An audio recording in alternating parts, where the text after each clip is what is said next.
اللہ تعالیٰ کی اطاعت اور مخلوق میں عدل و انصاف کرنے میں، لیکن فساد پھیلانے اور خون بہانے والے خلیفہ نہیں۔ لیکن یہ یاد رہے کہ یہاں مراد خلافت سے ایک زمانے والوں کو دوسرے زمانے والوں کے بعد آنا ہے۔ خلیفہ فعیلہ کے وزن پر ہے۔ جب ایک کے بعد دوسرا اس کے قائم مقام ہو تو عرب کہتے ہیں خلف فلان فلانا، فلاں شخص فلاں کا خلیفہ ہوا۔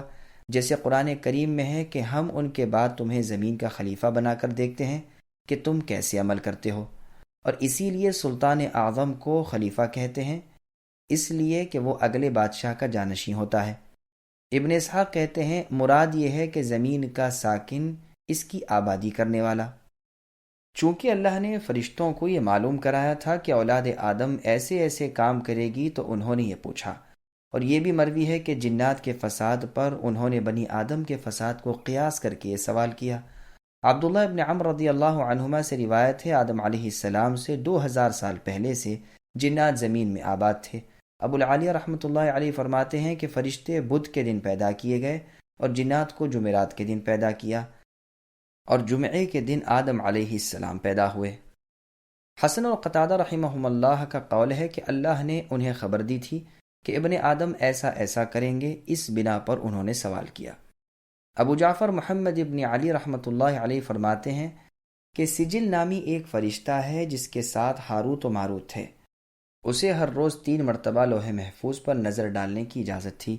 ایک مرتبہ اس نے آدم علیہ السلام کی پیدائش وغیرہ امور کا جب مطالعہ کیا تو چپکے سے اپنے دونوں ساتھیوں یعنی ہاروت و ماروت کو بھی خبر کر دی۔ اب جو اللہ تعالیٰ نے اپنا ارادہ ظاہر فرمایا تو ان دونوں نے یہ سوال کیا، لیکن یہ روایت غریب ہے اور صحیح مان لینے پر بھی ممکن ہے کہ ابو جعفر رحمہ اللہ نے اسے اہل کتاب یہود و نصارہ سے لیا ہو۔ بہرحال یہ ایک فضول روایت ہے اور قابل تردید ہے، واللہ عالم۔ پھر اس میں ہے کہ 2 فرشتوں نے یہ سوال کیا، یہ قرآن کی روانی عبارت کے بھی خلاف ہے۔ یہ روایت بھی مروی ہے کہ یہ کہنے والے فرشتے 10,000 تھے اور وہ سب کے سب جلا دیے گئے۔ یہ بھی اسرائیلی روایت ہے اور بہت ہی غریب۔ ابن جریر رحمہ اللہ فرماتے ہیں کہ اس سوال کی انہیں اجازت دی گئی تھی اور یہ بھی بتا دیا گیا تھا کہ یہ مخلوق نافرمان بھی ہوگی، تو انہوں نے تعجب کے ساتھ مصلحت الہی معلوم کرنے کے لیے یہ سوال کیا، نہ کہ کوئی مشورہ دیا، انکار کیا یا اعتراض کیا ہو۔ ابن عباس رضی اللہ عنہما فرماتے ہیں کہ جب آدم علیہ السلام کی پیدائش شروع ہوئی تو فرشتوں نے کہا ناممکن ہے کہ کوئی مخلوق ہم سے زیادہ بزرگ اور عالم ہو، تو ان پر یہ امتحان الہی آیا اور کوئی مخلوق امتحان سے نہیں چھوٹی۔ زمین اور آسمان کا بھی امتحان ہوا تھا اور انہوں نے سر خم کر کے اطاعت الہی کے لیے آمدگی ظاہر کی۔ فرشتوں کی تسبیح و تقدیس سے مراد اللہ تعالیٰ کی پاکی بیان کرنا، نماز پڑھنا، بے ادبی سے بچنا، بڑائی عظمت وغیرہ کرنا، نافرمانی نہ کرنا، سبوح قدوس وغیرہ پڑھنا ہے۔ قدوس کے معنی پاک کے ہیں، پاک زمین کو مقدس کہتے ہیں۔ صحیح مسلم میں ہے کہ رسول اللہ صلی اللہ علیہ وسلم سے سوال ہوتا ہے کہ کون سا کلام اول ہے؟ آپ جواباً فرماتے ہیں وہ جسے اللہ تعالیٰ نے اپنے فرشتوں کے لیے پسند فرمایا ہے، سبحان اللہ و بحمدہ، اللہ پاک ہے اور اپنی تعریف سمیت۔ خلیفہ کا انتخاب اور اس کے وجوب کی شرعی حیثیت۔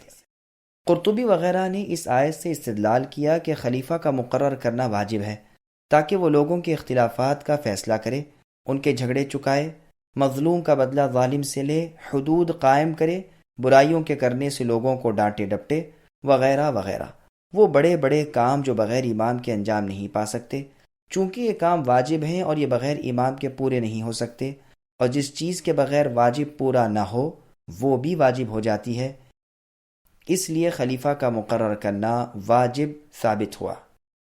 امامت یا تو قرآن و حدیث کے ظاہری لفظوں سے ملے گی، جیسے کہ اہل سنت کی ایک جماعت کا ابو بکر صدیق رضی اللہ عنہ کی نسبت خیال ہے کہ ان کا نام رسول اللہ نے خلافت کے لیے لیا تھا، یا قرآن و حدیث سے اس کی جانب اشارہ ہو، جیسے اہل سنہ ہی کی دوسری جماعت کا خلیفہ اول ابو بکر رضی اللہ عنہ کی بابت یہ خیال ہے کہ اشارتاً ان کا ذکر رسول اللہ نے خلافت کے لیے کیا ہے، یا ایک خلیفہ اپنے بعد دوسرے کو نامزد کر جائے، جیسے صدیق اکبر رضی اللہ عنہ نے عمر رضی اللہ عنہ کو اپنا جانشین مقرر کر دیا تھا، یا وہ صالح لوگوں کی ایک کمیٹی بنا کر انتخاب کا کام ان کے سپرد کر جائے، جیسے عمر رضی اللہ عنہ نے کیا تھا، یا اہل حل و عقد یعنی با اثر سرداران لشکر، علماء، صلحاء وغیرہ اس کی بیعت پر اجماع کر لیں، یا ان میں سے کوئی بیعت کر لے تو جمہور کے نزدیک اس کا لازم پکڑنا واجب ہو جائے گا۔ امام الحرمین نے اس پر اجماع نقل کیا ہے، واللہ اعلم۔ یا کوئی شخص لوگوں کو بزور و جبر اپنی ماتحتی پر بے بس کر دے تو بھی واجب ہو جاتا ہے کہ اس کے ہاتھ پر بیعت کر لیں تاکہ پھوٹ اور اختلاف نہ پھیلے۔ امام شافعی رحمۃ اللہ علیہ نے صاف لفظوں میں اس کا فیصلہ کیا ہے۔ اس بیعت کے وقت گواہوں کی موجودگی کے واجب ہونے میں اختلاف ہے۔ بعض تو کہتے ہیں یہ شرط نہیں، بعض کہتے ہیں شرط اور 2 گواہ کافی ہیں۔ جبائی کا قول ہے بیعت کرنے والے اور جس کے ہاتھ پر بیعت ہوئی ہے ان دونوں کے علاوہ 4 گواہ اور چاہیے، جیسے کہ عمر رضی اللہ عنہ نے شورا کے 6 ارکان مقرر کیے تھے، پھر انہوں نے عبد الرحمن بن عوف رضی اللہ عنہ کو اختیار دیا اور آپ نے عثمان رضی اللہ عنہ کے ہاتھ پر باقی 4 کی موجودگی میں بیعت کی۔ اس استدلال میں کلام ہے، واللہ اعلم۔ امام کا مرد ہونا، آزاد ہونا، بالغ ہونا، عقل مند ہونا، مسلمان ہونا، عادل ہونا، مجتہد ہونا، آنکھوں والا ہونا، صحیح سالم اعضاء والا ہونا، فنون جنگ سے اور رائے سے خبردار ہونا، قریشی ہونا واجب ہے اور یہی صحیح ہے۔ ہاں، ہاشمی ہونا اور خطا سے معصوم ہونا شرط نہیں۔ یہ دونوں شرطیں کٹر رافضی لگاتے ہیں۔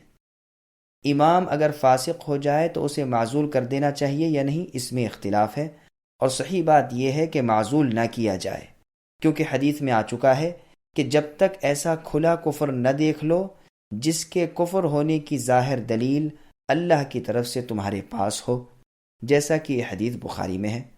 اسی طرح امام خود اپنے آپ معزول ہو سکتا ہے یا نہیں، اس میں بھی اختلاف ہے۔ حسن بن علی رضی اللہ عنہ خود بخود آپ ہی معزول ہو گئے تھے اور امر امامت معاویہ بن ابی سفیان رضی اللہ عنہما کو سونپ دیا تھا، لیکن یہ عذر کے باعث تھا جس پر ان کی تعریف کی گئی ہے۔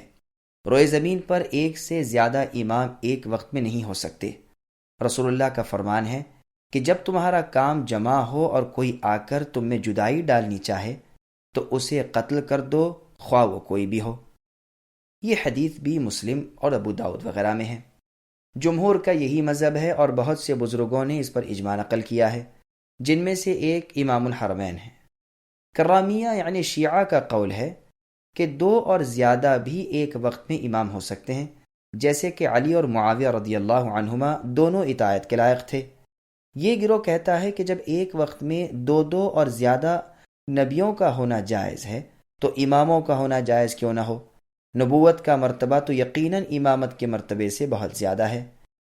لیکن صحیح مسلم والی حدیث ابھی آپ سن چکے ہیں کہ دوسرے کو قتل کر ڈالو، اس لیے صحیح مذہب وہی ہے جو پہلے بیان ہوا۔ امام الحرمین نے استاد ابو اسحاق سے بھی حکایت کی ہے، وہ 2 اور زیادہ اماموں کا مقرر کرنا اس وقت جائز جانتے ہیں جب مسلمانوں کی سلطنت بہت بڑی، وسیع ہو اور چوطرف پھیلی ہوئی ہو، اور 2 اماموں کے درمیان کئی ملکوں کا فاصلہ ہو۔ امام الحرمین اس میں تردد میں ہیں۔ خلفاء بنی عباس کا عراق میں اور خلفاء بنی فاطمہ کا مصر میں اور خاندان بنو امیہ کا مغرب میں میرے خیال سے یہی حال تھا۔ اس کی بسط و تفصیل انشاءاللہ کتاب الاحکام کی کسی مناسب جگہ ہم کر دیں گے۔